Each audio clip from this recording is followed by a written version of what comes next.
지난 2021년 11월에 영국 일간지 가디언은 과학자들의 발언을 인용해서 전 세계 탄소 배출량의 6%를 차지하는 각국 군수산업이야말로 환경 파괴의 주범이며 이들이 배출하는 이산화탄소량은 통계에도 제대로 잡히지 않는다고 보도한 적이 있었는데요. 2년이 지난 올해 11월 7일에 영국 싱크탱크 코먼웰스와 미국 싱크탱크 기후와 공동체 프로젝트는 미국과 영국군이 배출한 탄소로 인한 피해액이 138조 원이나 된다고 발표했습니다. 그래서 오늘은 군대에서 배출한 탄소와 피해액 그리고 대응에 대해 알아보도록 하겠습니다. 오늘도 K웨더 반기사 센터장 나왔습니다. 안녕하십니까? 네, 안녕하세요. 네, 군대는 탄소 중립을 좀 이행하지 않아도 되는 겁니까? 일단 군대와 관련된 활동에는 제약이 따르질 않습니다. 예. 2015년에 195개국이 참여에 조인했던 파리규 협약에서 군대 분야는 탄소 중립 노력에서 예외로 인정을 받았어요. 방위산업과 군사적 활동에서 발생한 탄소는 감축 통계에 포함할지 여부는 각 나라의 재량에 맡겼던 것이죠. 그런데 이제 문제는 전 세계적으로 군대와 방위산업은 화석연료를 사용하기 때문에 많은 온실가스, 즉 탄소를 발생시키고 있죠. 전 세계 군사 분야에서 온실가스 배출 상위권에 속하는 곳으로 미 국방부를 꼽을 수가 있는데요. 2019년 보스턴 대학교 왓슨 연구소는 미군이 아프가니스탄 전쟁을 시작한 2001년부터 2017년까지 이산화탄소 상당량 12억 1200만 톤을 배출했다고 밝혔고요. 이 중에서 군사작전에서 배출된 양은 약 7억 6600만 톤으로 추정된다고 밝혔죠. 그런데 올해 다시 이 미국군과 영국군이 2015년부터 올해까지 배출한 온실가스가 좀 엄청나다는 보고서가 발표가 됐다면서요? 네, 그렇습니다. 영국의 싱크탱크죠. 커먼웰스와 미국의 이제 싱크탱크 기후와 공동체 프로젝트는 이달 6일이죠. 미국과 영국 군대의 온실가스 배출과 이를 통해서 환경에 끼친 피해를 분석한 최초의 보고서를 발표했습니다.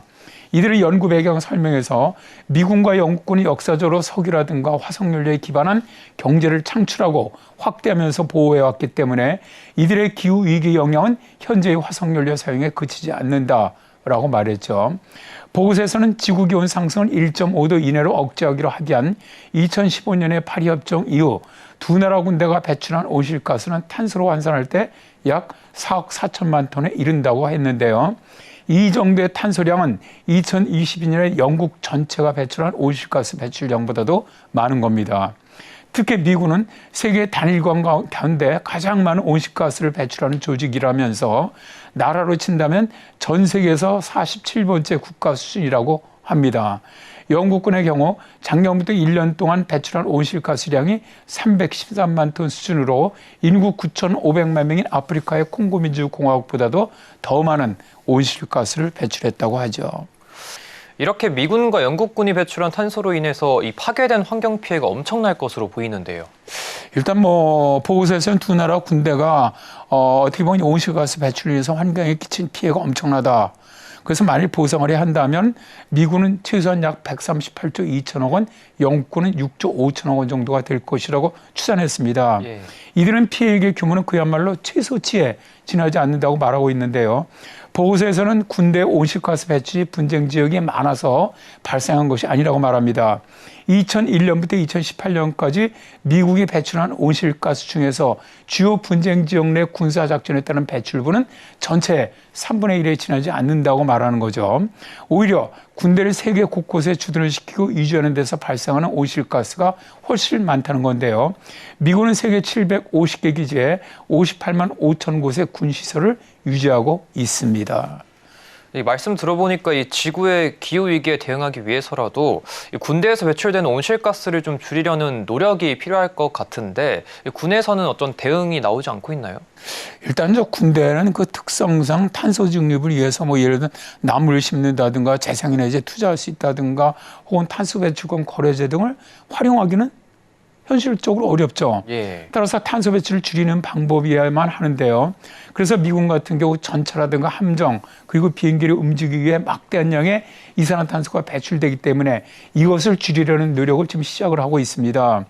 2017년에 미 육군은 GM이 콜로라도 픽업 특허를 기반으로 수연료 전지와 전기 구동 장치를 장착한 ZH2 연료전지 전기차를 개발하자마자 그것을 구입하기로 했고요.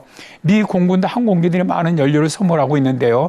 예를 들어서 이산화탄소 상당량으로 B2 폭격기가 251.4톤, F-35A 전투기가 27.8톤이나 됩니다. 따라서 석유계 연료 대신에 자연이라든가 대기에서 연료를 얻으려는 연구를 진행하고 있고요. 미 해군에서도 2012년부터 바이오 연료와 디젤류를 혼합한 연료를 시험적으로 사용하기 시작했고요. 2016년은 태평양에 대녹색 함대로 명명된 바이오 연료를 사용한 함정들을 배치를 했죠. 그리고 2021년 7월에는 영국 공군이 2050년까지 탄소 배출량을 제로로 만들기 위한 배출량 제로 항공기 시스템 프로그램을 시작을 했습니다.